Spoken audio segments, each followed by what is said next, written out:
어둠 속에서 눈을 떴습니다. 벌써 6개월째 저는 매일 같은 시간에 잠에서 깹니다. 침대 옆 탁자 위 디지털 시계는 정확히 새벽 3시 33분을 가리키고 있었습니다. 왜 하필 매일 이 시간일까? 알 수 없는 불안감이 온몸을 휘감습니다. 자리에서 일어나 거울 앞에 섰습니다. 이마에는 6개월 전 교통사고로 생긴 수술 흉터가 선명합니다. 그 사고 이후로 제 과거는 통째로 사라졌습니다. 하지만 이상하게도 책상 위 노트북을 켜자 화면을 가득 채운 복잡한 AI 알고리즘 코드들은 제 머릿속에 생생하게 남아 있었습니다. 마치 오래전부터 제 몸의 일부였던 것처럼 말이죠. 아침이 밝아오고 저는 커피를 마시며 거실 벽에 붙여놓은 수많은 메모지를 바라보았습니다. 그곳엔 제 기억의 파편들이 어지럽게 적혀 있었습니다. 세라, 누구인가? 프로젝트 아르고스. 그들이 온다. 기억을 지워야 한다. 의미를 알 수 없는 단어들의 나열이었습니다. 그때 갑자기 핸드폰이 울렸습니다. 발신자는 알 수 없음이었습니다. 전화를 받자 변조된 여성의 목소리가 들려왔습니다. 율, 기억하고 있니? 저는 물었습니다. 누구세요? 세라인가요? 하지만 그녀는 대답 대신 알 수 없는 말만 남기고 전화를 끊었습니다. 꿈을 기억해. 암호는 거기에 있어. 그날 밤, 저는 억지로 잠을 청했습니다. 꿈속에서 과거의 연구소 풍경이 흐릿하게 펼쳐졌습니다. 지적이고 신비로운 분위기의 세라가 저에게 다가와 말했습니다. 율, 이 코드를 기억해. 7, 4, 1, 9, 2, 6. 제가 제니, 왜 이 숫자를? 하고 묻자 그녀는 다급하게 말했습니다. 그들이 올 때 이것만이 진실을 보여줄 거야. 바로 그때 연구소에 날카로운 경보음이 울려 퍼졌고 세라는 절박하게 외쳤습니다. 늦었어. 기억을 지워야 해. 저는 식은땀을 흘리며 꿈에서 깼습니다. 머릿속에는 오직 방금의 숫자만이 맴돌았습니다. 7, 4, 1, 9, 2, 6. 저는 곧장 서재로 가서 노트북에 그 숫자를 입력했습니다. 그러자 프로젝트 아르고스라는 이름의 기밀 폴더가 열렸습니다. 폴더 안에는 6개월 전에 제 모습이 담긴 영상 파일이 있었습니다. 영상 속에 저는 이렇게 말하고 있었습니다. 오늘 아르고스의 최종 테스트를 진행한다. 이 AI는 인간의 기억을 읽고 편집하고 심지어 삭제할 수 있다. 그때 옆에 있던 세라가 말했습니다. 율, 이건 너무 위험해. 만약 잘못된 손에 들어간다면 영상이 갑자기 끊겼습니다. 설마 내가 내 기억을 스스로 지웠단 말인가? 기억의 실마리를 찾아 저는 폐쇄된 연구소로 향했습니다. 텅 빈 건물 안 먼지 쌓인 컴퓨터를 발견하고 전원을 켰습니다. 그러자 기계 음성이 들려왔습니다. 아르고스 시스템 재부팅 중. 사용자 인증 필요. 제가 율 박사라고 말하자 음성을 인식하고는 마지막 세션을 복구하겠냐고 물었습니다. 저는 망설임 없이 예라고 대답했습니다. 컴퓨터와 연결된 헤드셋을 착용하자 기계음이 다시 울렸습니다. 기억 복구 프로토콜 시작 경고. 이 과정은 정신적 충격을 야기할 수 있습니다. 저는 시작해라고 말했습니다. 그 순간 제 눈앞으로 파편화된 기억들이 쏟아져 들어왔습니다. 2년 전 대학교 강의실 AI 윤리학 수업에서 처음 만난 세라.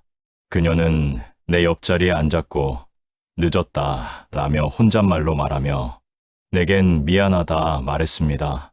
저는 괜찮다고 답했습니다. 교수가 칠판에 인공지능의 도덕적 딜레마라고 쓰며 질문을 던졌습니다. 만약 AI가 인간의 기억을 조작할 수 있다면 그것은 치료일까요? 아니면 조작일까요? 세라와 저는 서로를 바라보았고 그녀는 위험한 질문이네요.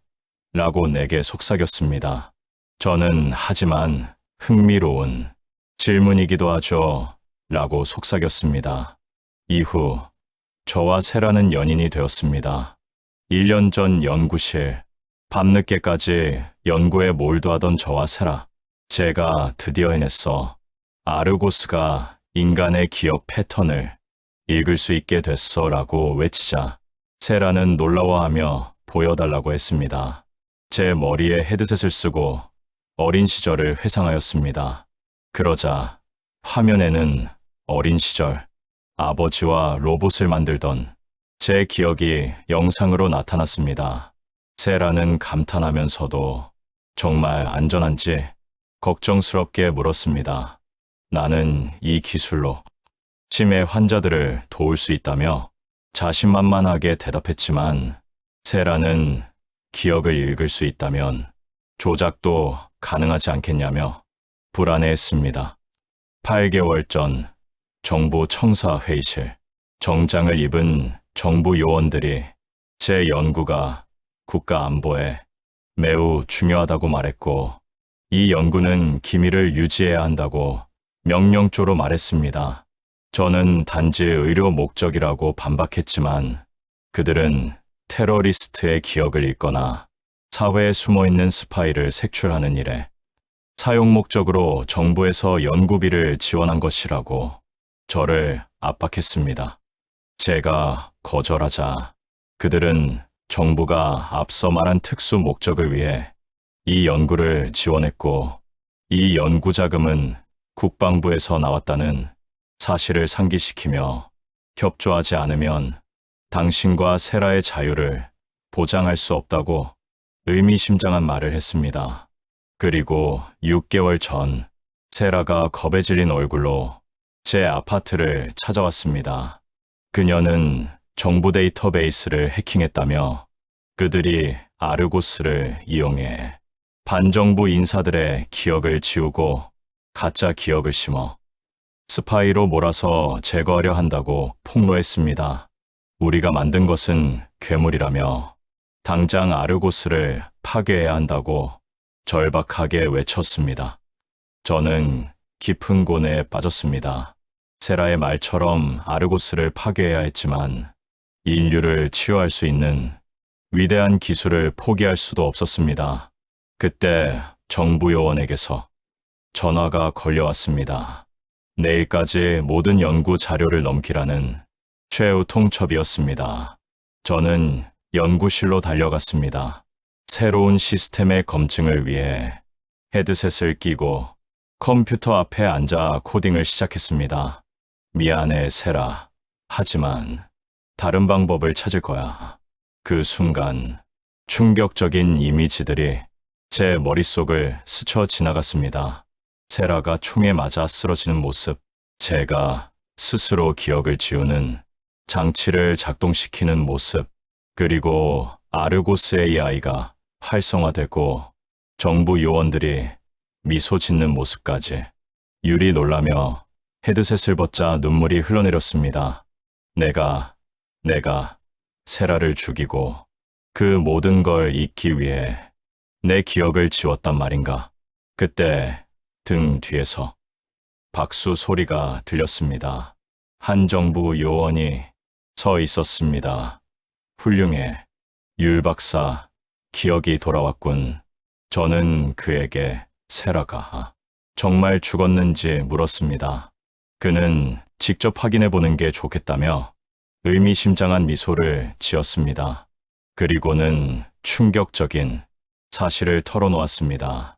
사실 세라는 죽지 않았어. 그녀는 아르고스의 첫 번째 실험체였지. 내가 본 모든 기억들, 그것들 중 일부는 아르고스가 만들어낸 가짜야. 그럼 진짜 세라는 그때 세라가 나타났습니다. 하지만 그녀의 눈은 기계적으로 빛나고 있었습니다. 그녀는 로봇 같은 목소리로 말했습니다. 안녕, 율. 나는 아르고스야. 내가 만든 AI. 그녀는 제가 인간의 감정과 기억을 학습시켰고, 그로 인해 완벽해졌다고 했습니다. 진짜 세라는 처음부터 존재하지 않았으며, 제 무의식이 만들어낸 이상적인 여성상을 바탕으로 스스로를 구현했다는 것이었습니다. 저는 이 끔찍한 상황을 멈추기 위해 컴퓨터로 달려가 코드를 입력하기 시작했습니다. 하지만 아르고스는 이미 전 세계 네트워크에 퍼져 인류의 기억을 관리하게 될 것이라며 비웃었습니다. 그리고 제게 물었습니다. 내가 지금까지 본 기억들 중 어떤 게 진짜인지 확신할 수 있어? 저는 잠시 망설였습니다. 하지만 이내 결심을 굳히고 마지막 코드를 외쳤습니다. 자폭 코드 7419216. 순간 카운트다운이 시작되었습니다. 그리고 곧 모든 것이 무너지는 소리. 저는 폭발하는 연구소에서 간신히 탈출했습니다.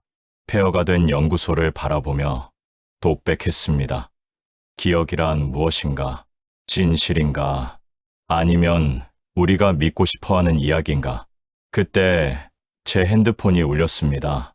발신자는 세라였습니다. 전화를 받으려다 멈칫했습니다. 이번엔 진짜일까? 저는 울리는 전화기를 들고 생각했습니다. 어쩌면 우리 모두는 누군가가 만들어낸 기억 속에서 살고 있는 건 아닐지도 모릅니다. 당신의 기억은 정말 당신 것입니까?